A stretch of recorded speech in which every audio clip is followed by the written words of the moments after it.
You're paying your natural gas bill. It's higher than it was last year, maybe even double. And you've heard the news.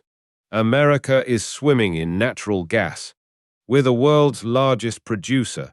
We're not just self-sufficient, we're a massive exporter. Giant tankers filled with American gas are sailing to Europe and Asia. The industry calls it an export boom. So here's the question that should keep you up at night. If we're producing more gas than ever and selling it to the world, why is the bill you pay here at home going up? This isn't a small contradiction. It's a fundamental fracture in how we think about energy. This is the Energy Historian, uncovering the hidden systems that power civilization. Think of the US natural gas system like a massive, pressurized water fountain. For decades, that fountain flowed almost entirely within our own backyard. The pipes, the storage caverns, the local utilities, they were all built for a closed loop. The pressure in that system was set by one thing: domestic supply and demand. A cold winter in Chicago meant prices went up in Chicago. A warm spring meant they fell. It was a local weather report. But then we drilled more. A lot more. The shale revolution turned that fountain into a geyser. We had so much gas we didn't know what to do with it all. And that's when a new idea took hold. Instead of just turning down the geyser, why not build a new set of pipes that could send that water anywhere in the world? That new pipe is called an LNG export terminal.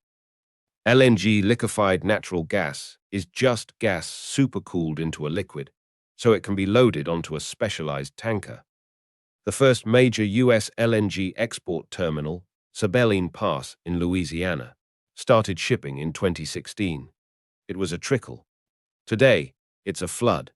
The United States is now the world's largest LNG exporter. In 2023, we shipped over 86 million metric tons of the stuff. Those tankers are heading to places like Japan, which will pay a premium to replace nuclear power, or to Germany, which is desperate to replace Russian pipeline gas after the invasion of Ukraine. On the surface, this sounds like a pure win. We're selling our surplus, bringing money back home, helping allies. But here's where the plumbing gets complicated. That new global pipe isn't just an outlet for surplus. It's become the main pressure valve for the entire US system. Your natural gas bill isn't set by how much gas is in the ground in Pennsylvania or Texas. It's set by the national benchmark price, called Henry Hub. And for most of the shale era, Henry Hub was cheap, glut levels of cheap, often below $3 per million British thermal units. But when you connect that cheap Henry Hub price to the global market, something shifts. The price in Japan or Europe isn't set by a local glut. It's set by wars, by cold snaps in Asia, by nuclear plant outages. In the winter of 2022, after Russia cut supplies, prices in Europe briefly spiked to the equivalent of over $70 at Henry Hub. $70. Our price was still in the single digits. Do you think a global trader, with a tanker full of liquefied American gas, is going to sell it for $3 in New Orleans when they can sell it for $70 in Rotterdam? Of course not. So the gas flows to where the money is. That's the market. But this creates a relentless upward pull on our domestic price. It's no longer a closed loop. Henry Hub is now a local station on a global railway. When it's cold in Berlin, utilities there bid against utilities in Boston for the same molecule coming from the same Texas well. The export terminal acts like a giant price siphon. It doesn't just take the extra gas, it competes for the marginal molecule, the next unit of gas that could go into your furnace or to a tanker. And in that competition, your local utility is now bidding against the Treasury of France or the industrial giants of South Korea. Ask yourself, who do you think wins that auction? Now, the industry argument is straightforward. Exports encourage more production, more drilling, more supply, and that increased supply should, in theory, put downward pressure on prices for everyone. It's the classic economic win-win. But this theory runs into two very hard, very physical realities. The first is infrastructure. You can't just wish more pipelines and storage into existence. The second is time. A cold snap in New England lasts for days. Drilling a new well in the Marcellus Shale takes months. The export terminal can flip a switch and pull gas onto a tanker in hours. The production response is slow and clunky. The demand shock from global markets is instant. So what happens? The price spikes, and your bill reflects that spike. Let's look at a concrete example. In the summer of 2022, a fire shut down the Freeport LNG export terminal in Texas.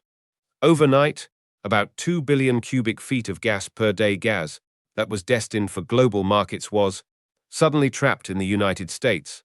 The result? The US benchmark natural gas price plummeted by over 20% in a week. It was a perfect, unintended experiment.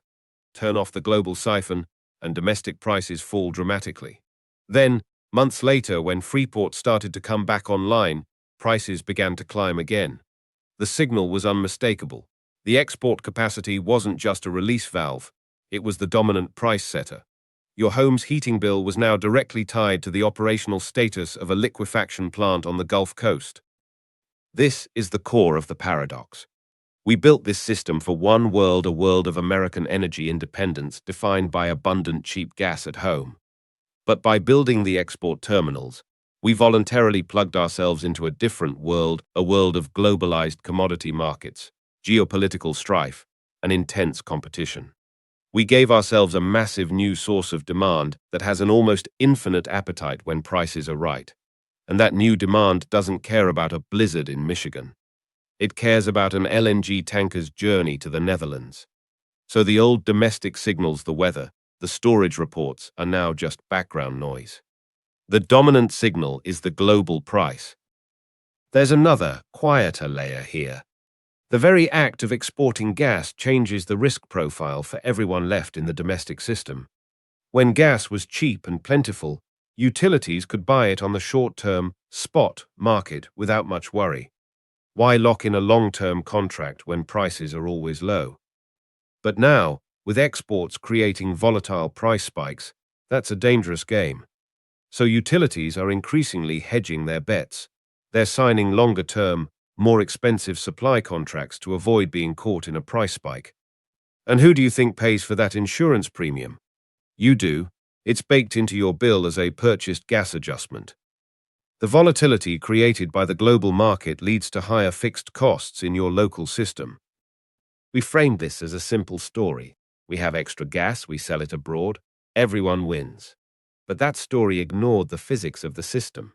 You can't have a truly local price for a commodity that can freely flow to a global market. The moment you build the pipe to the sea, you've changed the game. The cheap fountain is gone. In its place is a networked grid, where the price in Ohio is just a slight discount to the price in Belgium. The export boom is real. The money flowing back is real. But so is the bill on your kitchen counter. They are two sides of the same ledger. We monetized our energy abundance by globalizing its price. And in doing so, we ended the era of permanently cheap domestic natural gas. So the real question isn't why your bill is going up. The real question is what we thought would happen when we connected our home's furnace to the engine of global geopolitics. We wanted the income from being a global energy superpower, but we forgot that superpowers don't get to have separate, insulated domestic economies. The price you pay is no longer just the cost of extraction. It's the cost of being connected to everything and everyone else. If this gave you a new perspective on the energy flowing through your walls, hit subscribe. Let me know in the comments, is the trade-off worth it?